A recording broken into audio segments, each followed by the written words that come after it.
Greetings, ladies and gentlemen. You're on to the 6:30 Prime News on my Major Prime live from Studio A at Fengu Drombange in Douala, the economic capital of the country. My name is Gienda Peldrin Blanche King. We begin today's edition of the news on a sad note. 13 persons have been reduced to ashes in a fire incident in Gide, the north region of Cameroon. Sources say the fire that consumed the individuals was as a result of a burning insecticide. Details in the following report with Audrey Satsa.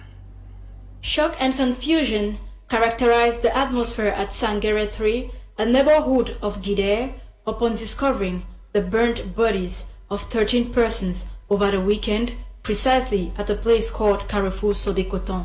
Amongst them, men, women and children aged between 2 and 38 years old. The fire broke out while they were asleep.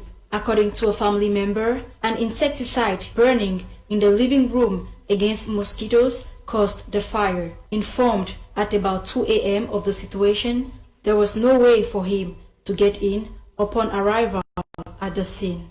Reports say 11-year-old Abdul, one of the victims of the incident, survived the flames by escaping through the window, sustained injuries, and is now responding to treatment at the district hospital of Gide. 13 corpses have been buried already in conformity with the Muslim tradition, leaving family members and well-wishers in pain. A 44-year-old man from Burkina Faso has been apprehended by the judicial police in Bonanjo, Douala for allegedly killing his concubine. This gruesome act took place in the north region. He allegedly set the house ablaze where his supposed girlfriend was trapped in and died after being badly burnt. Nora Kakibi completes the story. This man was arrested over the weekend by the judicial police in Bonanjo in Douala, the economic capital of Cameroon. Usman Kobe is a man from Burkina Faso but resides in Cameroon and is said to have indulged in an affair with a Cameroonian woman. Sources say after a romantic getaway over the weekend, the two got back home, and when the lady wanted to take her leave, Usman refused, saying he wanted more intimacy after their outing. As his supposed girlfriend resisted, the 44-year-old man from Burkina Faso is alleged to have poured fuel all around the house and on the woman and set the entire house ablaze, wherein the woman got burnt. After having been arrested, Usman claimed he is innocent of the crime. He strongly claimed it is the lady herself who decided to pour the fuel and set the entire house ablaze, adding that he was instead trying to help put out the fire and not to hurt his girlfriend. Though the fire was successfully put out, the said woman eventually died due to severe burns. The 44-year-old Usman Kobe has been held under custody by the judicial police in Bonanjo, Douala as a suspect of this very ugly and sad incident, though he tried to exonerate himself by every means possible. The SDO for Fako, Emmanuel Ngamba Ledoux, has banned the use of bags in public places within his area of command. This security measure was adopted recently following explosions in the southwest, littoral and central regions of the country. Details in the following report. After Littoral Governor Samuel Diodene Ivaha Dibois, Fako SDO Emmanuel Ngamba Ledoux has banned the use of bags and luggage in public places within his area of command. The order is contained in a letter addressed to all mayors in Fako division. The ban, according to the letter, also applies to sale points within Fako. According to the communique, divisional officers and mayors will ensure that markets in their area of command are strictly controlled. This move falls in line with strategies to step up security in the country following series of bomb explosions recorded in Yaoundé, Douala and Boya recently. Within 2 months, locally made explosives have injured individuals in the littoral, center and southwest regions. The security measure comes on the heels of regional elections to take place on December 6th. With this new order, many are asking how possible it will be to visit markets and some other public places without bags. Nonetheless, all citizens have been called to respect the new order and fully collaborate with authorities for security's sake. Let's now talk about the visit of Minat Boss to the Far North Region. Minister of Territorial Administration, Minister Paul Atanganji, and Minister of Public Works, Nganuj Menseh, were in the Far North Region over the weekend to assess the progress of ongoing projects. Details in the French language with Gladys Momotongina. Ce fut un week-end de travail acharné. La visite du ministre de l'administration territoriale, Paul Atanganji, et du ministre des Travaux publics, Emmanuel Nganou, dans le grand nord du pays, avec pour objectif premier l'évaluation du niveau de préparation en vue des élections régionales prévues le 6 décembre prochain. Ceci au regard de la sanction appliquée récemment sur le mouvement 10 millions de nordistes. À cet effet, les chefs et les jeunes de cette région ont réitéré leur engagement inconditionnel au président de la République du Cameroun, son Excellence Paul Biya. And we are also confident on what government is doing for us, and we will go on with this confidence. We are here as a traditional ruler. We are here to accompany the politics of the head of state. Not matter of destabilize our region, to invent and rise together for the peace in Cameroun. Propos repris par Paul Atanganji, exprimant sa réjouissance après que ces derniers aient signé une motion de soutien en faveur du président.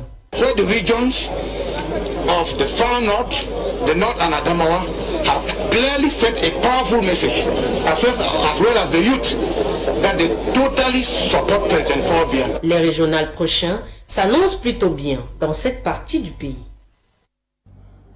A contract for the establishment of a startup incubator in Douala 5 municipality has been signed between an Italian association, Eurobio Park, and Douala 5 council area. Mayor Richard Fongwang signed on behalf of his council area, as Lasha Kingsley tells us in the following report.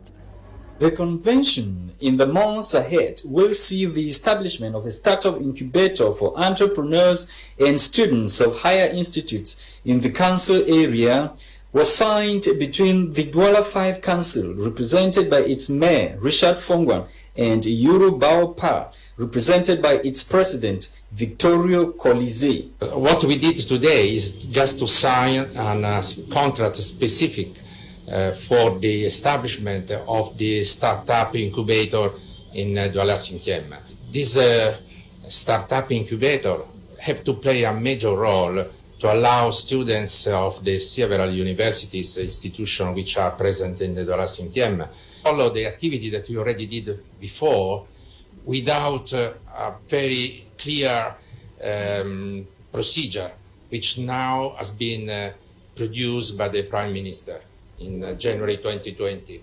Mayor Richard Fongwang, speaking during the signatory ceremony, said the incubator project will benefit youths and entrepreneurs residing in his municipality. Le projet d'incubateur qui arrive à point nommé est un projet dont, depuis la nuit des temps, c'est passé par Madame Foning, ensuite mon prédécesseur, et aujourd'hui j'arrive à finaliser cela, surtout dans le cadre de la décentralisation. Je suis venu à point nommé.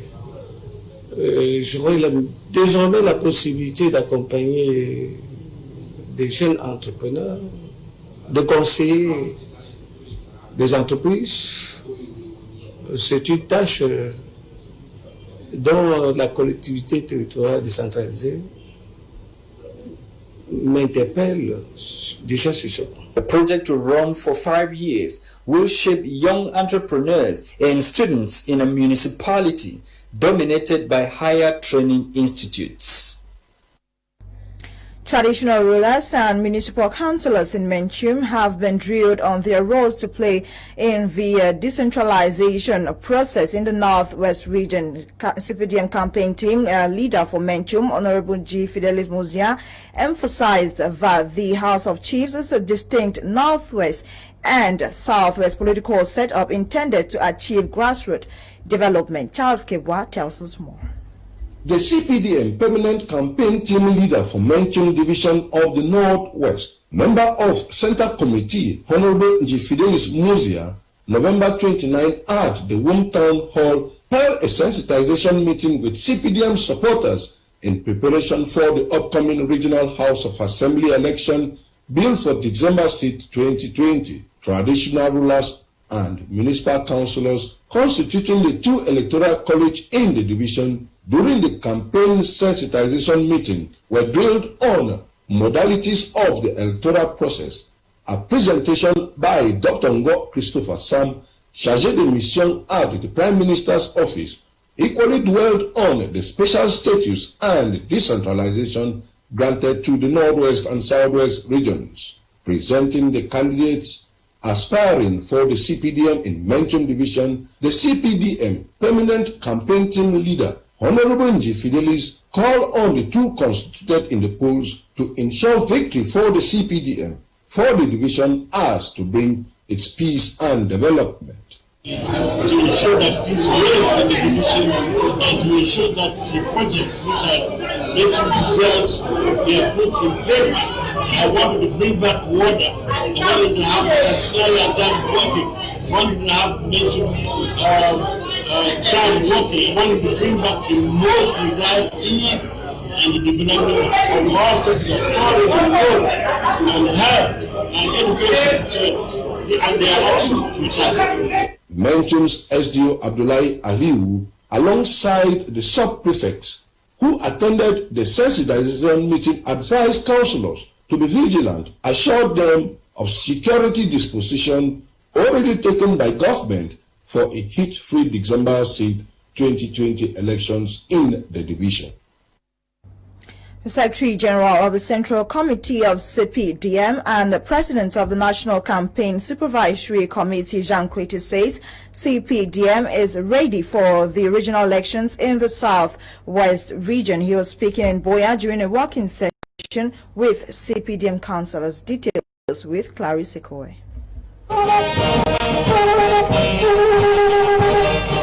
This visit by the Secretary General of the Central Committee and President of the National Campaign Supervisory Committee, Jean Kwete, in Boya this Friday, November 27, 2020, was to hold a working session with CPDM councillors joined from across the 6th division of the Southwest region in view of the upcoming regional elections slated for December 6. While addressing the CPDM councillors, Jean Kwete urged the councillors to secure 100% success for the CPDM party in the upcoming elections by utilizing various means of campaigns to win voters. By doing so, it will ease the implementation of the decentralization process. Coming at a time when the Northwest and Southwest regions are hard hit with the ongoing Anglophone crisis, he called on councillors not to take unnecessary risks while reiterating on the need for peace, which he said is paramount. And the peaceful social contract of our country has been shaken by some compatriots from here and Israel.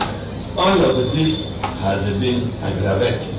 We would have all liked the context to be different, to rejoice as daughters and sons of the same nation. For literally that we are rattling here in where is going to live and live on the destiny of so many women and men. Peter Mafani Musonge on his part expressed optimism with the upcoming regional elections as over 800 municipal councillors from the 31 councils of the Southwest region are expected to cast their votes. On his part, the faculty section president and who also double as the mayor of the Boya Council, David Mafani Namange, expressed his gratitude to the powers that be for all encouragement and support in making sure that the December 6 elections are a total success and a huge win for the CPDM party. At the end of the heavily attended event, the 70 CPDM candidates for the regional elections from the 6th division of the Southwest region were presented to the population. The councillors were also urged to be disciplined, display mutual respect, promote love and peace among fellow militants, while looking forward to consolidate the political supremacy of the national president. The population of Kosala Block 4, Kumbatu municipality have joined forces to denounce hate in order to move on with development in their neighborhood. This call was made this weekend during the uniform launch of the men's wing of the association. Our reporter, Tamfu Sidwan Dimbia, was part of this launching exercise. He compiled the following. Togetherness, love and unity have been adopted as tools for participatory development in Graceland, Kosala 4, Block 4 in the Kumba 2 municipality. To bring all men together, develop the quarter, to promote love and unity for our peaceful community. 28 December 2020, during the uniform launch of the men's wing of the Block 4 Association of that community. These members of Block 4 Men Association march around the quarter, announcing togetherness and peaceful coexistence amongst members and the entire community.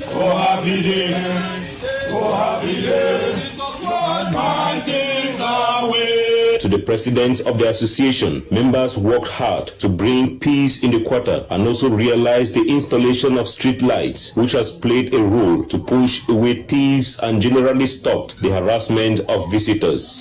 You can see for yourself that the quarter shines like paradise. This is because we have worked as a team to mount street lights in this quarter. As the installation went on, the Secretary General of the association insisted on the fact that the quarter is pregnant with developmental ideas, and coming together will help in achieving these objectives. All of us should continue to work as a team and commune together so that the days ahead, this quarter will grow from strength to strength, and our main point is to love, peace and unity.